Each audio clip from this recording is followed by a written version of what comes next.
Hey everyone, we got one of the last 2025 wheels, Hot Wheels cars to come out, the McMurty Speirling, or Sperling, I'm not sure how to pronounce that. It says peak pursuit 7 of 10, and it's probably because this is the fastest car to go up the Goodwood Speed Festival's track, I guess. Anyhow, I bought this from a Chinese reseller. This is a cool car. It's one of the few car videos I've actually watched. The thing is, it's an electric vehicle. It's only rear-wheel drive. It's only a single-seater, but it has two suction fans, so it's faster than an F1 car, and it's the fastest car to ever go around the Top Gear track. It's not the fastest car in a drag race, though. We'll get to that later. And so the thing only weighs 1,000 kilos, and it has 1,000 equivalent horsepower out of those electric motors. So the thing can literally hang upside down, as this image shows here, right? So I've never done this in a review. If parking spots are tight, you have options. You could park somewhere else with this car. That's a pretty cool looking rear end there. And then according to the Rimac Nevera site, the Rimac beat it out in a drag race and an F1 car. But I brought it up because look how narrow it is, being a single-seater, right? This has to accommodate two people, I assume, and back to single-seater. But even in F1 cars, because they're like as big as trucks now, that's quite big. This is a really small car. I like it. Good for congested roads at very fast speeds, of course. So McMurty's, this thing is named after the person. The person created his own car company, and this is the person's first car. It's a British-based company. So very cool. There's nothing new about fan technology. It's just that not many people use that technology. So the wheel choice makes perfect sense according to the side photographs, so that's good. And it's gray metallic, it seems. It's very shark-like in its styling, or without the canopy, Batmobile-like, right? So very cool little gill strakes here. Little panel gap there. Unfortunately, mine has rough casting issues. Wasn't pulled out or sanded down properly.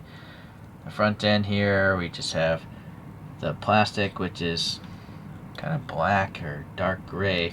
I like how it has the carbon fiber molded into it, but it doesn't go up in this area, which is kind of, maybe that was just too difficult to do. So there's supposed to be little headlights, I guess, somewhere in that vicinity, but I don't know where. And what I like about this one is it's got the tampo printing, like the images there.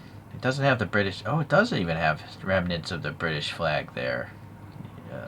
Very cool. Alright, and then we have some air vents above the wheels. I see that in the photographs, so that's good.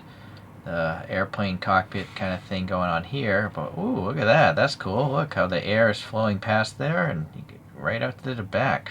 That's nice. That's just a cool element you don't see on a realistic looking car from Hot Wheels. So very nice. More casting issues there. So it's got a smoked canopy, and that is coming through for this little central strake as well. That's an interesting choice.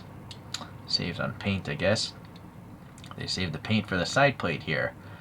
I don't know what that says. Molisol? I would have to assume that's a real sponsor of sorts.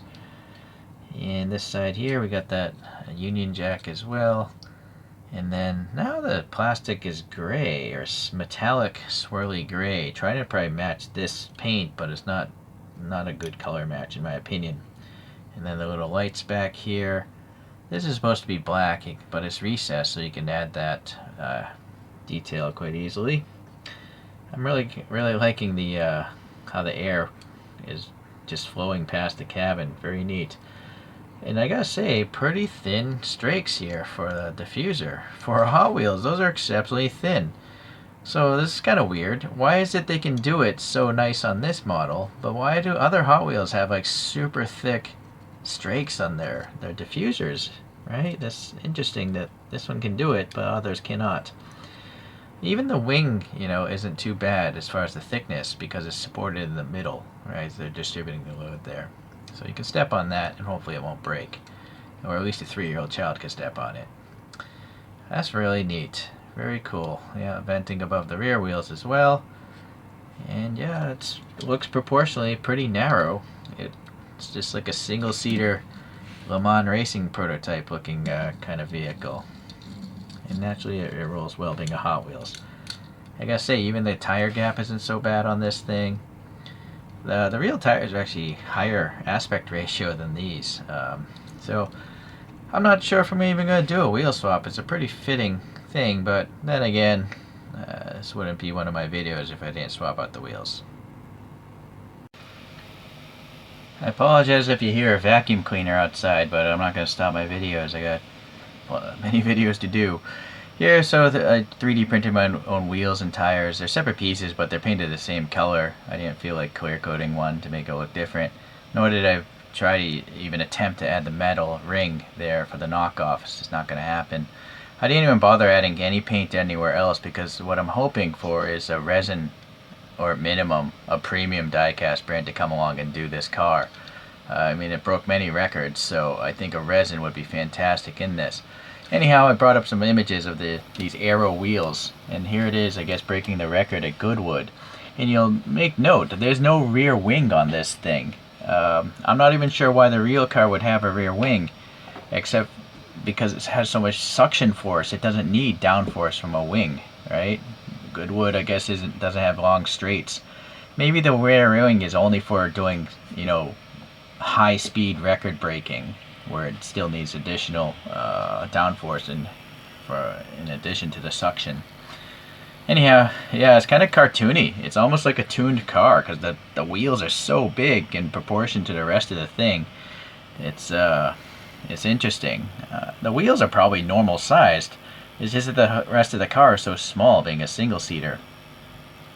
And these things are actually, I think, bolt-on covers to the standard wheels, because you can see little round holes in between these vents. So I think they're possibly bolted on or snapped on. I'm not sure. Maybe I'm wrong. I mean, the car is probably really expensive. Maybe they did make their own special wheels. Alright, so that's it. Yeah, I guess you could add some black paint in there to make it look nicer, but yeah, I'm not going to bother. It's just not worth it for me. Once a nicer one comes out, I'm just going to sell this anyways. Okay, let's take a look here. So, we saw that F1 car earlier. Here's a classic blue F1 car by Mini GT. Mini GT doesn't think it's necessary to tell you what the car is, so who am I to disagree? Here's a more modern car. This brand also doesn't tell you what it is, so that's it. It's a blue car. I don't even know what brand did this, if this is a Tarmac or a Mini GT or what, but the size difference is just crazy. Modern F1 cars compared to like the 70s, I think that blue one was from. Okay, so here's another bluish, blackish car by Mini GT, which again, they don't care to tell you what it is. So LMP racer, yeah, it's kind of mixing the two. And then if we go road going wise, yeah, my favorite is this silver car, again by Mini GT.